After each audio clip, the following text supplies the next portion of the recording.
Kalau fans mah ya elah semua orang juga pasti penting banget. Lu bisa kan? Ntar gue 1 semester lu bisa, 2 semester gak bisa gitu. Gue kan pusing ya. Gak penting katanya buku pakai bahasa Sunda. Anjrit, kok gue ketipu nih bareng kau.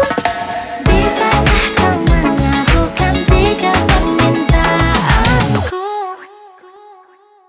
Hai, welcome back to Bucket List. Hari ini aku kedatangan satu orang tamu yang selalu spesial banget di hidup aku. Dan itu adalah sahabat aku yang paling kece. Siapa lagi kalau bukan Arafa Rianti.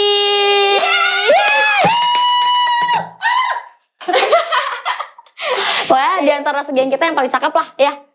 Alhamdulillah. Di geng mana dulu nih? Apa? Kan geng lu ada banyak. Geng yang cantik-cantik apa geng yang geng kita, apa lo udah punya geng lain? Lo udah ngelupain Cangcimen?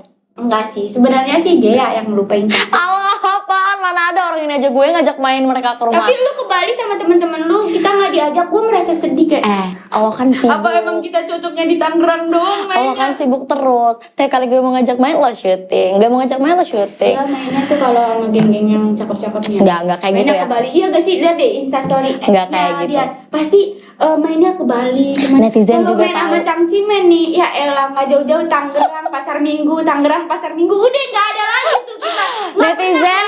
Netizen bisa menilai sendiri ya. Selama ini saya selalu mengundang mereka dan mengajak mereka. Gue udah berapa kali ngajakin lo ke Bali, kagak pernah jadi. Oke, alright, Arafa Rianti.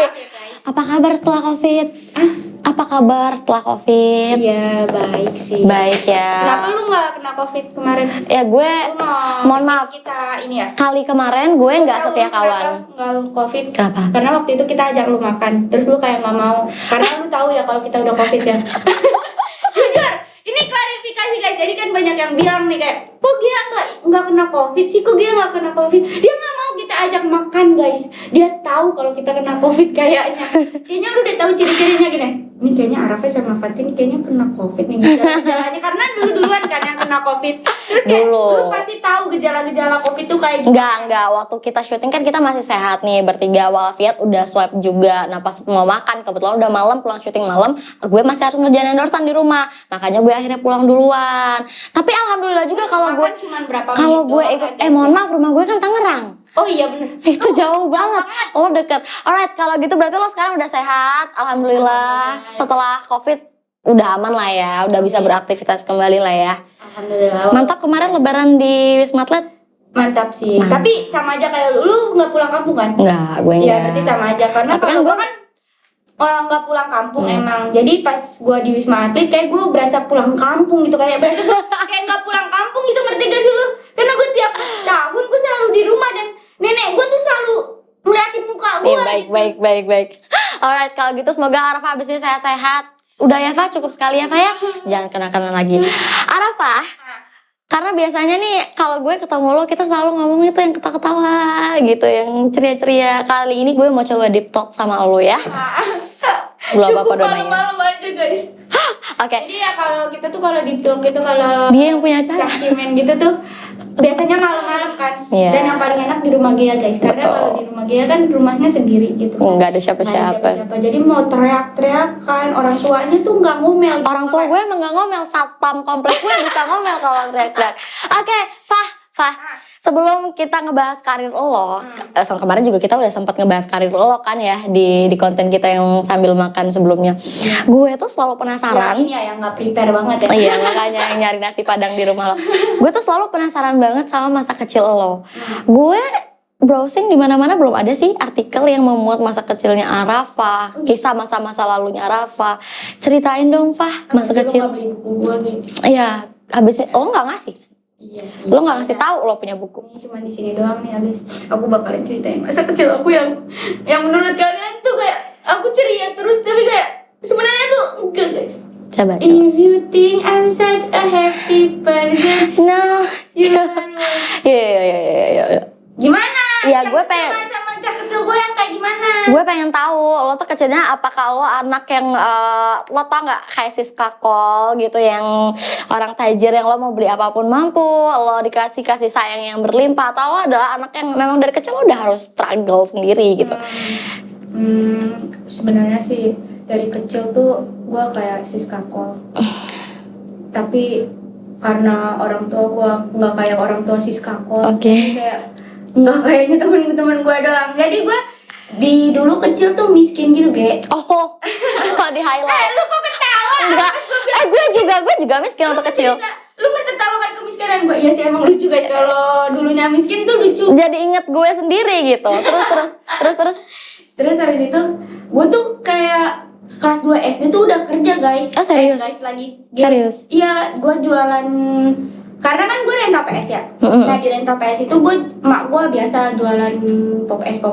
Oh iya, gue seneng jajan tuh waktu kecil Iya kan? kayak gitu. Nah terus sama mak gue pop esnya tuh suka dijadiin es kenyot gitu, es apa ya namanya, es yang lilin, es yang Tahu kayak es lah, yang lilin. di Isep gitu kan, dimut-mut. Iya. Nah terus kadang-kadang temen-temen SD gue suka kayak, Fa, beli ini dong pop es di mak lu gitu-gitu. Terus akhirnya gue jualan tuh. Tapi yang gue sebel nih, mereka tuh kadang-kadang maunya tuh pas nggak cair gitu. Kan kalau nggak cair jam 7 pagi ya, Ge. Iya bener. Belum masuk. Nah mereka maunya minum di jam 10 pagi. Ya udah bok. Pas udah cair dong. Oh udah cair maksudnya. Jadi kayak, lah gua nggak mau beli, orang kan udah cair gitu-gitu. Jadi gua kadang-kadang suka balik lagi ke rumah kayak, ya udah yang esnya gua taruh lagi di kulkas. Dibully nggak waktu kecil? Gue sih nggak nyadar ya dulu. Tapi kayaknya nggak, waktu SD nggak terlalu dibully. Gua bocahnya pintar waktu SD. Lo bukannya biasa yang pintar malah banyak yang benci? Kayak lo pasti orang-orang yang nggak mau nyontekin teman-teman gitu nggak sih? Enggak, gue bukan tipe yang kayak gitu, guys. Gue tipe orang yang lu misalnya kesusahan di dalam belajar, gue support lu banget jadi anak pintar. Oh, berarti lo anak Karena- pintar yang suportif gitu ya? Iya, karena misalnya lu kaya nih, lu pasti punya buku paket dong. Nah, gue yang gak punya buku paket. Gue cuman modal pinter doang dulu. Gue kayak selalu dapet ranking. Jadi nih, biasanya orang yang punya buku paket itu rata-rata yang gak ranking. Iya. Nah, gue deketin dia aja tuh biar gue bisa gituin minjem buku paketnya dia, apalagi buku paket bahasa Sunda ya. Sumpah emak gue tuh nggak pernah mau beliin gue buku paket bahasa Sunda. Kenapa tuh? Nggak penting katanya buku paket bahasa Sunda, jadi tuh buku paket harganya 20.000. Jadi sama mak gue kayak, nggak penting, ngapain sih buku paket bahasa Sunda, nggak usah, minjem gitu. Berarti lo dulu sempet ya yang kayak fotokopi buku temen gitu ya Sumpah gak sih? Parah sih, itu sedih banget sih guys. Jadi kadang-kadang tuh gue, kok bisa ya gue fotokopi terus atau nggak fotokopi. Jadi guru tuh kadang-kadang nyebelin juga. Jadi kalau kita nggak punya buku paket, pertanyaannya itu harus ditulis. Oke. Dan kadang-kadang pertanyaan itu kayak bahasa Indonesia kan panjang. Panjang banget ya, apalagi kalau ada cerita. Dan kadang-kadang ada beberapa guru yang nyebelin gitu. Kayak gue harus nyatet panjang-panjang, kan ngabisin buku gue ya. Mendingan gue beli buku paket daripada itu. Tapi ya udahlah, karena kayak dulu gue kayak nggak ada uang gitu, ya udah gue tulis, kata gue anjir nih gue kenapa nggak ada duit sih gitu. Gue sumpah gue dulu tuh kayak sempet sesebel itu sama kehidupan gue, karena kok orang-orang kayak bisa ya beli buku paket, kok gue nggak bisa gitu. Sampai akhirnya tuh SMP tuh gue negeri, karena Kalau swasta? orang tua gue kayaknya kalau gue swasta kayak nggak bisa biayain, nggak tahu sih, nggak bisa. Karena abang gue swasta, jadi emak gue kalau abang gue udah sekolah di swasta, gue swasta, bebannya lebih banyak. Berat, kan. ya, Apalagi bapak gue tuh kayak kadang ada kerjaan, kadang enggak, kayak servis gitu. Jadi gue kenapa gue di renta PS? Karena bapak gue tuh kayak tukang servis elektronik gitu, kayak servis PS apa namanya? Yang rusak di servis dijadiin itu ya? Iya, jadi tuh kadang-kadang penghasilan tetap kita di PS doang. Oke. Kalau bapak gue mah penghasilannya kayak buat sekolah, buat apa gitu-gitu. SMP gue naik sepeda tuh jauh banget, perjalanannya dari 10 km ada. Terus habis itu yang naik sepeda cewek gue doang. Semuanya cowok nih sisanya. Dan kadang-kadang gue kayak sampai banget gue nih kayak gini gitu. Ngapain sih gue kayak gini? Sampai tuh rata-rata SMP gue tuh banyakan yang pakai jemputan. Oh ya, tahu Teman-teman gue. jemputan gue. Hai Robo, semangat. Gue lagi naik sepeda. Anjir, udah semangat gue. Udah tahu jam 12 siang, kayak jam 2 siang gitu-gitu gue pulang. Panas banget, terik banget, muka gue geseng kata gue dulu. Tapi lo tipe yang nyantuy aja kayak misalnya Rafa semangat ya gitu, atau lo tipe kayak yang Rafa semangat terus sedih gitu, jadi kayak insecure, minder, aduh kenapa sih gue kayak gini gitu. Lo tipe yang mana? Karena kan sekarang orang ngeliat lo kocak banget nih, tapi kan orang nggak tahu dulu waktu di sekolah apakah lo anaknya suka murung, suka minder, atau justru lo suka nindas teman-teman lo, atau lo punya teman banyak gitu. Gue tuh orangnya nggak jarang kayak sedih gitu sih, kayak ya udah jalanin aja. Tapi gue kayak mikir nih, misalnya dulu gue nggak tahu ya jahat apa enggak. Gue tuh dulu ngeliatin orang tuh benar-benar kayak ini orang berguna gak ya sama hidup gue gitu. Sampai sekarang gak sih lo kayak Lu ngerasa itu gak? dikit? Enggak. Canda dikit. Terus. Jadi misalnya nih, lu punya motor nih. Terus gue kayak, enak dia punya motor nih, seru banget nih, gue temenin aja gitu. Biar kayak gue pulang pergi sama lu gitu, Sumpah kata gue, anjir dulu gue sejahat itu. Misalnya gue pacaran nih, waktu SMA lah, dulu SMA gue jauh banget 1 jam. Kalau naik angkot gue 3 kali angkot biasa, mini harta, angkot pagi. Coba. Sumpah berapa ya, 20.000 kalau nggak salah. Dan jajan gue 25.000, sisa goceng. Goceng tuh gue dapet apa ya? Pokoknya mie 4.000, 1.000 lagi es. Udah itu habis duit gue. Buat makan doang Iya, gitu buat ya. makan doang. Dan gue jualan pulsa juga biar nambah-nambahin gitu. Nah, gue kalau pacaran tuh kayak nih orang Bisa nebengin gue nggak ya gitu. buat gue bisa gak ya gini-gini. Tapi biasanya kan orang-orang yang kayak gitu kalau simbiosis mutualisme nggak apa-apa juga kali. Kalau misal lo nebeng sama temen lo, tapi lo bisa bantu dia belajar atau apa segala macam. Lo tipe yang Bensin sih paling. nah yang nggak apa-apa dong. Itu kan lo juga ngisiin bensin. Gue juga pernah kayak gitu dulu. Tapi kan kadang-kadang kayak ada beberapa orang yang nggak mau coba gitu masih merasa aja. Bang lu jangan joget-joget lu ya bang. Nih abangnya joget-joget mulu, gue jadi kayak dia orang joget-joget. Jangan, orang lagi sedih nih, lagi khusyuk suasananya. Jadi nggak khusyuk bang, kadang-kadang lu joget BTS nih. Terus Maaf guys, di sini ada jungkok ya. terus itu dari kehidupan sekolah lo ternyata berat ya, Fah? Ternyata memang banyak banget yang harus lo laluin sampai ke sini. Dan gue harus dapet negeri, Kalau udah nggak dapet negeri, gue kayak orang tua gue kayaknya nggak bisa deh. Mana dulu negeri tuh harus pakai NIM gitu kan sistemnya, NIM, terus yang seleksinya juga ada susah zaman dulu. Iya, terus Depok tuh nggak, negerinya dikit. Jadi tuh minimal lu harus dapet nilai 8 baru dapet negeri. Kalau lu udah di bawah 8 itu tuh udah swasta tuh di mana-mana di Depok tuh. Depok Tawuran gitu-gitu banyak lah gitu. Nah, waktu SMK juga gue dapetnya STM kan. Wah, stres banget gue, kata gue. Kenapa orang tua gue milihin STM? Mak gue nggak tuh. Jadi kan teknik kendaraan ringan. Abang gue kira sama ibu gue kira itu mesin jahit. Astagfirullahaladzim. Kata gue, iya mesin jahit ringan sih maksudnya, tapi kan dia kan begini-gini kan kayak gituin kakinya kan. Gue nggak tahu kali ini harus nyalain siapa. Tapi lo masuk STM beneran? Beneran, gue nangis kan. Bu gimana nih bu, gitu jangan kayak gini kayak gitu, nggak mau, udah sekolah di sini aja di swasta gitu kata mak gue. Ya udah terserah, orang swasta udah masuk semua. Agak kejam juga ya. Apalagi abang gue tuh kompor kan. Ya udah kalau dia nggak mau sekolah mah nggak usah, orang udah dapet sekolah dia nggak mau. Nggak disuruh nikah tuh lo dulu? Mulutnya emang nih gue pengen sentil nih abang. Biasa kan kalau misalnya nggak mau sekolah ya udah nggak apa-apa nikah aja gitu, nggak disuruh. Enggak. Karena emang beban lagi ya kalau nikah gue jualan pop es lagi bersaingan sama emak gue. Masuk STM? Masuk STM tuh 2 minggu. 2 minggu terus? Gue ikut ospek, udah ikut apa, akhirnya di akuntansi ada yang mau tukeran gitu. Oh bisa akhirnya. Jadi kan tukeran bangku, akhirnya gue bisa masuk akuntansi tuh. Di akuntansi juga gue sebenarnya ya rada-rada bisa atau enggak ya, gue nggak tahu dah tuh guys. Sumpah itu benar-benar titik terberat gue tuh waktu masuk STM kayak. Berarti itu udah yang paling susah banget seumur hidup lo? Susah banget karena cewek tuh cuma 2. Yang satu ceweknya lemes banget, nggak bisa kayak gue upacara nih, ini belakang gue abang-abang semua gitu, mukanya serem-serem berminyak gitu kayak oli kata gue. Glowing kali itu, bukan berminyak. Ya Allah, ya, glowing tapi glowing dekil gitu, gimana sih glowing in the dark? Oke. Setelah semua yang lo laluin tuh apa yang menurut lo paling berat? Aduh susah banget sih ini hidup gue, berat banget, titik lo ya bener-bener gue gak sanggup deh nih. Pas di zaman sekolah ya. Pas di zaman sekolah tuh pas titik terberat gue kan SMK-nya tuh SMK pasti anak-anak pada pengen ke pekerjaan gitu. Dan gue tuh pengen buat kuliah Oke. Gue pengen banget kuliah, kata gue. Nih teman-teman gue nih kalau ngomongin kuliah kagak ada yang mau. Pada ngomongnya apa? Lu ntar itu aja di pabrik, ini aja nih pabrik. Langsung kerja ya. Langsung kerja kata gue. Orang pada pengen ke pabrik. Oh emang lingkungan sekolah lo adalah lingkungan yang memang nggak kepengen lanjut ke kuliah ya, langsung pengen pada kerja. Oh, oke. Tapi satu sahabat gue, jadi gue di kelas itu ada satu sahabat.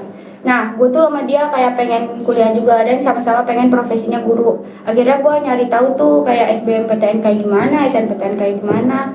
Terus gue SNPTN tuh nggak lulus gitu. Terus Ada biaya buat kuliah? nah itu dia gue nggak tahu ya Terus bapak gue dengan ini bilang gini, ya udah sekolah di Gundar aja, sekolah di Uhamka aja. Ih, bapak gue mulutnya enteng.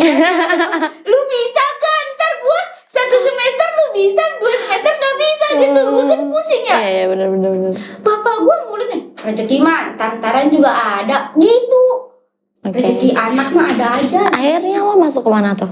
Akhirnya gue lolos tuh di UIN, Oke. di negeri. Sampai sekarang ya. Sampai Masih sekarang, alhamdulillah. sampai sekarang. Dan itu juga udah titik terberat sih. Udah semester 13 gue gak keluar-keluar ini guys. Jangan ingetin gue please, gue juga. Terus akhirnya lo udah masuk kuliah. Alhamdulillah ya Far, rezeki ada aja. Akhirnya lo masuk ikut Suca. Itu inisiatif lo atau siapa yang akhirnya menyeret lo masuk ke situ? Menyeret. Jadi tuh gue gak bisa ngomong kan. Kayak gue tuh dulu ngomongnya pelan kan. Kayak Assalamualaikum warahmatullahi wabarakatuh gitu. Itu karena emang gue pengen ikut stand up karena pengen public speaking gue bagus. Oh gitu. Jadi lo coba-coba, lo pengen belajar di situ. Pas coba-coba, Alas. ketawa gitu orang-orang di cafe itu. Gue padahal cuman kayak pengen public speaking gue lancar, rezeki gue lancar banget di situ kan. Ada lah ya rezekinya. Akhirnya udah ikut Cuca aja, Bang Rai tahu, semuanya tahu gitu-gitu. Akhirnya gue lolos udah sampai juara 2. Alhamdulillah. Sampai juara 2, karir lo kan enak banget tuh. Atau lo masih harus berjuang banget? Gue enak banget anjir. Emang iya? Enggak, ini gue nanya. Oh. Enak banget atau lo harus berjuang lagi? Berjuang Mati-matian? sih, mati-matian sih. Karena ada beberapa, kan gue masih kuliah juga ya. Jadi kayak ngeimbanginnya tuh pusing banget gue kayak bisa sakit, benar-benar sakit banget gitu. Kayak badan gue remuk banget karena gue nggak ngerti apa-apa. Gue nggak ngerti entertainment kayak gimana, kayak capeknya kayak apa gitu. Pulang jam 2 malam, besok paginya kuliah gitu-gitu udah rumet banget. Itu yang paling berat, lo harus bagi waktu. Mana badan lo juga sering capek, kayak gitu-gitu kan. Kecil, ringkih, tidak ada kekuatan di dalam diri gue. Tapi setelah lo Suca itu, sekarang kan lo udah gede banget nih nama Arafah Haryanti di Indonesia. Lebih gedean dari Arafah. Iya, itu kan beda server, beda pasar ya gitu-gitu. Lo kan dari stand up, sekarang lo aktif banget di Instagram, lo aktif banget di TikTok, lo bikin konten ini, bikin konten itu. Bisa dibilang banting setir gak sih lo? Nggak sih, bisa dibilang gue emang udah turun aja. Jadi gue lanjut ke mana aja, ke sosmed gue kayak, karena emang gue suka banget sama pekerjaan yang ada di otak gue gitu. Kayak kalau di TV atau nggak di amal, udah skripnya udah dari mereka, kayak tinggal gue yang ngembangin. Itu tuh bikin otak gue beku gitu. Kalau gue bikin di sosmed gue sendiri, itu kan kayak kemauan gue sendiri, kayak ya udah lu tahu gue yang sebenarnya tuh di sosmed. Bebas ya diri lo sendiri. Iya, enak kerjaannya. Oke, itu gue sering banget nonton kayak gitu-gitu sampai akhirnya banyak banget kan endorse. Dan karena lu juga sih, apa tuh? lu tuh produktif banget, kayak wah gila produktif banget. Lo dari mana tuh? Kalau gue mulai produktif di sosial media gue gara-gara pandemi. Pandemi nggak ada manggung, terus gue bosan banget di rumah itu. Akhirnya gue bikin ini, bikin itu. Lo dari situ juga? Sama pandemi ya? Emang luar biasa banget ya. Terus kadang-kadang lu harus nyari lingkungan yang bikin lo berkembang sih, kayak positif gitu. Misalnya nih, lu punya teman yang males-malesan, lu bakalan males-malesan gitu. Tapi kalau lu punya teman misalnya kayak gua punya teman kayak lu produktif banget gitu. Wah, dia produktif banget nih, keren gitu-gitu. Kayak terpacu, termotivasi gitu ya. Gitu kayak gua sama dia bikin ini kali, seru bikin ini gitu-gitu. Gue tuh sempat baca satu artikel yang bilang penghasilan terbesar lo itu bukan dari stand up ataupun main film, tapi dari endorsan, ya kan? Lo ada nggak sih endorsan yang lo pilih-pilih? Atau kayak, gue nggak terima pelangsing nih, gue nggak terima ini, lo pilih-pilih nggak sama endorsan? Banget gue, karena gue tuh kalau nggak milih, itu DM-an gue tuh banyak. Oh ya? Kak Rafa kayaknya yang ini nggak bagus deh. Kak Rafa ini kayaknya nggak bagus deh, nggak bagus untuk dipromosin gitu. Jadi gue benar-benar milih, kayak misalnya skincare yang belum BPOM atau nggak apa, terus juga pelangsing, penggemuk gitu-gitu kayak gue harus pakai barangnya dulu baru gue promoin gitu. Oh tapi gue salut loh, karena kan biasanya ada kan yang nggak peduli selebgram yang ya udah yang penting duit gue jalan gitu diambil aja, nggak peduli barangnya KW atau apa segala macam. Betul lah, masih pilih-pilih ya. Karena gini nih, ketika lu nggak milih-milih, ada beberapa orang gitu misalnya 100 orang yang beli barang itu, terus kita nggak tahu nih orang ini tuh beli barang ini uangnya tuh dari nabung kan, nabung berapa bulan kan, nabung berapa tahun. Terus lu beli barang-barang yang kualitasnya lu promosiin barang-barang yang kurang gitu, yang kayak nggak bermanfaat buat dia, kayak aduh kualitasnya juga nggak bagus-bagus iya, banget. kan kalau buat kita mah misalnya uang 100.000 atau nggak 200.000 ya udahlah buat jajan gitu. Kalau buat beberapa orang kan harus nabung dulu 200.000 gitu. Karena gue dulunya pernah susah juga, pernah ketipu barang juga kayak Iya. anjir kok gue ketipu nih barang KW gini. Gue tuh kesel banget gitu karena gue udah nabung berapa bulan, 6 bulan barangnya ketipu kan, kesel ya. Pastilah. Nah gue gak mau kayak gitu Nah juga. pertanyaan gue, menurut lo, apakah barang-barang yang lo endorse itu laku? Apakah karena lo mengendorse sesuatu brand, orang-orang jadi pengen beli juga? Menurut lo gimana? Menurut gue sih tergantung produknya. Oke. Jadi tapi ada beberapa shop, jadi gue tuh kalau nge-endorse gitu nggak cuma sekali gitu, jadi kayak mereka repeat. tuh sering kayak sebulan gitu nge-repeat ya gitu-gitu. Jadi yang tahu-tahu aja gitu sih, dan aku juga milih-milih barangnya, dan all shopnya juga yang enak-enak aja gitu, yang nggak ribet kayak minta insight ini dong, minta berapa ribet banget ente kayaknya. Ente harus tahu dulu gitu, ente mau di mana gitu, ini selebgram ini cocok apa enggak, ini selebgram ini cocok apa enggak gitu. Brand juga harus pinter ya milih, kira-kira Arafa nih pasarnya siapa sih gitu, harus bisa dibaca. Berarti lo yakin ya barang yang lo endorse bakal laku? Oke, berarti boleh nih abisnya endorsean masuk ke Arafa, silakan. Siap. Terus treatment apa sih yang lo bikin sampai kalau misalnya orang endorse di lo itu bakalan beda sama selebgram yang lain? Biasanya kan ada cuman yang kayak posting-posting apa sih, paid promote doang, itu kan kayak ya udah ngeposting aja. Apa sih beda dari lo? Lo kasih konten apa pasti sih? gue akan sesuai sama karakter gue ya, kayak lucu atau enggak apa bikinnya beda gitu. Gak kayak yang ngomong ya guys ini baju yang so bahas ya, enggak yang kayak gitu gitu. Kan kayak bakalan ngepromosiinnya yang serial mungkin kalau Iya, bisa. oke. Jadi orang-orang tuh enggak yang kayak bagus bahannya ada, ininya enak ya, Enggak ya. kayak gitu. Tapi ya gue kayak pengennya nge-real gue aja gitu. Terus kadang-kadang kalau misalnya nggak sesuai sama gue, misalnya apa dia maunya kak tolong sebutin ini ya gini-gini, terus kata gue kayaknya nggak gini deh, gue nggak mau sebutin ini ya, gue nggak mau sebutin ini gitu,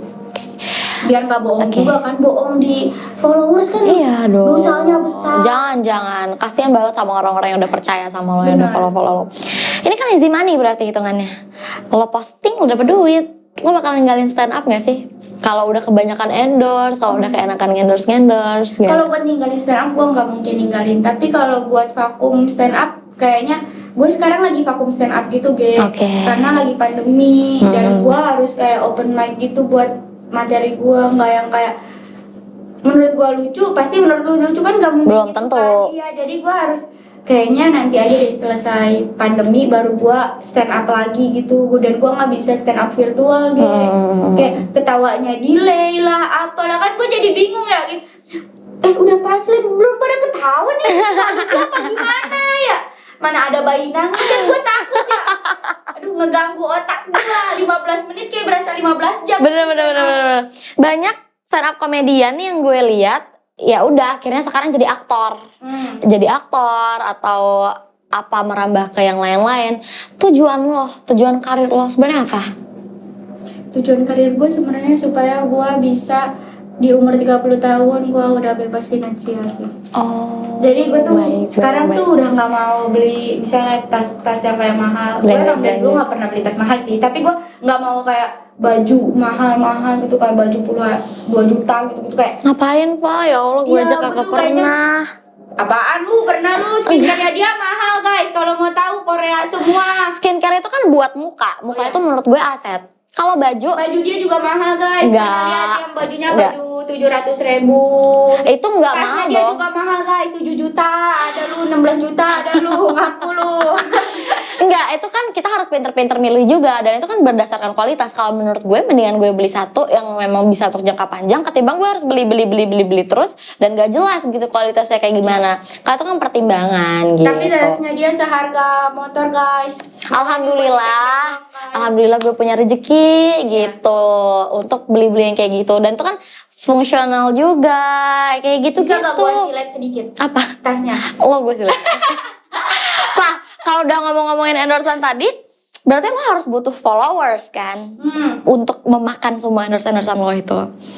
Seberapa penting sih followers buat lo? Followers ya, bukan fans. Kalau fans mah ya elah semua orang jawab pasti penting banget karena ya emang penting banget fans buat kita. Followers ya. Followers tuh kayak ibarat temen sih menurut gue, karena gue pengen followers gue nggak cuman yang kayak suka sebagai diri gue sendiri, tapi kayak suka sama karya gue gitu. Karena gue bikin konten gitu, terus kayak mereka suka tuh gue suka banget.